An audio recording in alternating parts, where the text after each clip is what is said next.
नमस्कार, हिमाचल समाचार में आपका स्वागत है। आज के मुख्य समाचार। मुख्यमंत्री ने कहा, पीएम ई बस योजना के तहत पहाड़ी क्षेत्रों को प्रदान की जाए विशेष छूट।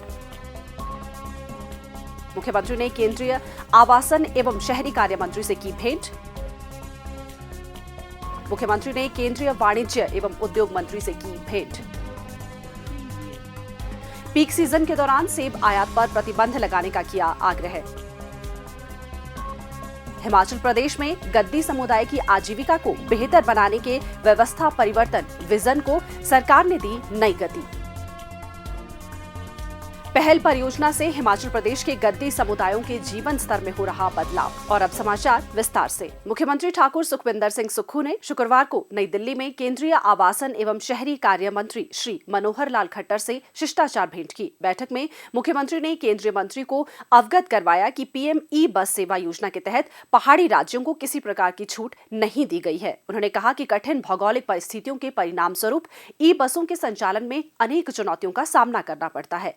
योजना के वर्तमान प्रावधानों के कारण हिमाचल प्रदेश इस योजना के तहत लाभ नहीं उठा पा रहा है, जबकि हिमाचल में राज्य सरकार ने ग्रीन मोबिलिटी के तहत अनेक कदम उठाए हैं। उन्होंने केंद्रीय मंत्री को यह भी बताया कि पीएम ई बस सेवा योजना के तहत राज्य के केवल एक शहर शिमला को शामिल किया गया है, क्योंकि ये योजना 10 लाख जनसंख्या वाले शहरों में ही लागू होती है।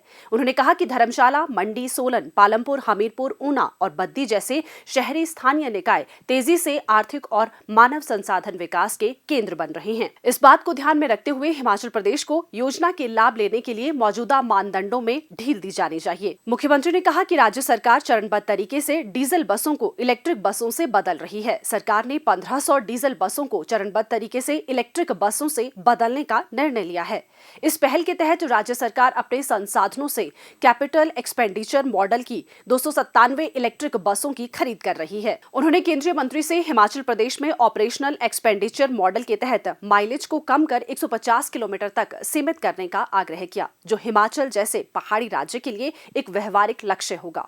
उन्होंने वर्तमान संचालन सहायता को 22 रुपए प्रति किलोमीटर से 52 रुपए प्रति किलोमीटर करने का भी आग्रह किया, ताकि राज्य परिवहन निगम बिना हानि के इलेक्ट्रिक बसों का संचालन सुनिश्चित कर सके। उन्होंने Himachal Pradesh power corporation limited के एकीकृत कार्यालय के लिए सुंदरनगर में उपलब्ध 47 बीघा भूमि के हस्तांतरण एवं आवंटन के लिए भाखड़ा ब्यास प्रबंधन बोर्ड से अनापत्ति प्रमाण पत्र प्राप्त करने में सहयोग प्रदान करने का अनुरोध किया, ताकि एचपीपीसीएल के कार्य संचालन को सुगम बनाया जा सके। वर्तमान में इसके कार्यालय राज्य के विभिन्न स्थानों में स्थित है। मुख्यमंत्री ने कहा कि बेहतर प्रदर्शन को प्रोत्साहित करने और समान प्रतिपूर्ति सुनिश्चित करने के लिए पूंजी सहायता को वास्तव में प्राप्त माइलेज के आधार पर दिया जाना चाहिए। केंद्रीय मंत्री ने राज्य को हर संभव सहायता देने का आश्वासन दिया। मुख्यमंत्री ठाकुर सुखविंदर सिंह सुक्खू ने शुक्रवार सायं नई दिल्ली में केंद्रीय वाणिज्य एवं उद्योग मंत्री श्री पीयूष गोयल से भेंट की और सेब उत्पादन के पीक सीजन के दौरान सेब आयात पर प्रतिबंध लगाने का पुरजोर आग्रह किया। उन्होंने सेब पर आयात शुल्क को बढ़ाकर 100% करने का भी आग्रह किया, ताकि विदेशी सेब के आयात से राज्य के बागवानों को हानि न हो। मुख्यमंत्री ने कहा कि प्रदेश में लगभग 2.5 लाख किसान सेब उत्पादन से जुड़े हुए हैं। उन्होंने कहा कि राज्य के कुल फल उत्पादन में सेब का योगदान लगभग 80% है। सेब उत्पादन से सालाना लगभग 4500 करोड़ रुपए की आय होती है। उन्होंने प्रदेश के बागवानों के हितों की रक्षा के लिए केंद्र सरकार से हस्तक्षेप का आग्रह किया। मुख्यमंत्री ने कहा कि पिछले सप्ताह प्रदेश के बागवानों ने उनके समक्ष अपनी समस्याएं रखी थी, जिन्हें उन्होंने केंद्र सरकार के समक्ष उठाया। मुख्यमंत्री ने कहा कि उन्होंने इस मामले को केंद्रीय वित्त मंत्री श्रीमती निर्मला सीतारमण के समक्ष भी रखा और बागवानों के हित में शीघ्र उचित कार्यवाही का आग्रह किया। मुख्यमंत्री ने केंद्रीय मंत्री को सेब पर आयात शुल्क कम किए जाने से बागवानों को हो रही हानि के बारे में भी अवगत करवाया। उन्होंने कहा कि पिछले 10 वर्षों में सेब आयात में लगभग 2.5 गुना वृद्धि हुई है और मुक्त व्यापार समझौतों के कारण इसमें और वृद्धि हो सकती है। उन्होंने बताया कि न्यूजीलैंड से सेब आयात अधिकतम अप्रैल से अगस्त के दौरान होता है और इस समय आयात शुल्क 25% तय किया गया है, जबकि अन्य महीनों में पूर्व की तरह 50% शुल्क लागू रहता है। मुख्यमंत्री ने कहा कि विभिन्न मुक्त व्यापार समझौतों से न केवल सेब सीजन के दौरान बागवान प्रभावित होंगे, बल्कि राज्य में कोल्ड स्टोरेज में रखे सेबों की कीमतों और ऑफ सीजन कारोबार पर भी प्रतिकूल असर पड़ेगा। मुख्यमंत्री ठाकुर सुखविंदर सिंह सुक्खू की व्यवस्था परिवर्तन पहल के तहत राज्य में पशुपालकों को आजीविका के नए अवसर उपलब्ध करवाने की दृष्टि से निरंतर रणनीतिक प्रयास किए जा रहे हैं। पारंपरिक समुदायों का समावेशी विकास सुनिश्चित करने के लिए सरकार पशुपालकों को ग्रामीण अर्थव्यवस्था का एक महत्वपूर्ण स्तंभ मानते हुए संस्थागत सुधारों की दिशा में कार्य कर रही है।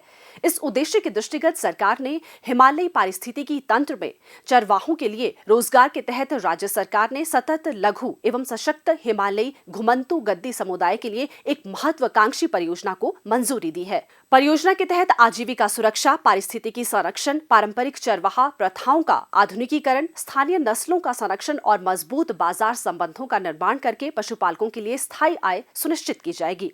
हिमाचल में भेड़ और बकरी पालक चरावाहों की पर्याप्त संख्या है। सरकार की इस योजना से इस समुदाय के लोग लाभान्वित होंगे। परियोजना के तहत उन्नत भेड़ एवं बकरी पालन प्रथाओं पर आधारित फार्मों की स्थापना से नस्ल सुधार को व्यापक रूप से लागू किया जाएगा। सरकार उत्पादकता और आर्थिकी को बढ़ाने के लिए आधुनिक तकनीकों जैसे पशुधन का डिजिटल पंजीकरण, क्रॉस ब्रीडिंग, अनुवांशिक सुधार कार्यक्रम, कृत्रिम गर्भाधान और मोबाइल पशु चिकित्सा सेवाओं को शामिल करने की योजना बना रही है।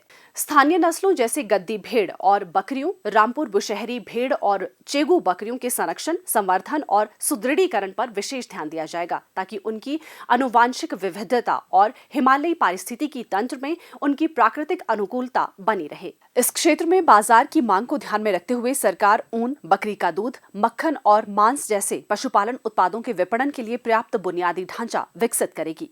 परियोजना के अंतर्गत प्रमुख डिजिटल पहल भेड़ बकरी honours, digital heard identification, web platform और मोबाइल एप्लीकेशन के माध्यम से सटीक ब्रीडर प्रोफाइलिंग, पशुधन स्वामित्व रिकॉर्ड और प्रवासी मार्गों का मानचित्रण सुनिश्चित किया जाएगा। परियोजना में अनुवांशिक आधारित पशु प्रथा को शामिल किया जाएगा, जिसमें दोनों प्रवासी और स्थायी भेड़ आबादी, जो राज्य में लगभग 6,40,000 है, को सुदृढ़ करने के लिए डुअल ब्रीडिंग रणनीति अपनाई जाएगी। इसमें विशेष रूप से गद्दी भेड़ों के साथ मेरिनो और रेम्बॉयलेट नस्लों के साथ क्रॉस ब्रीडिंग की जाएगी।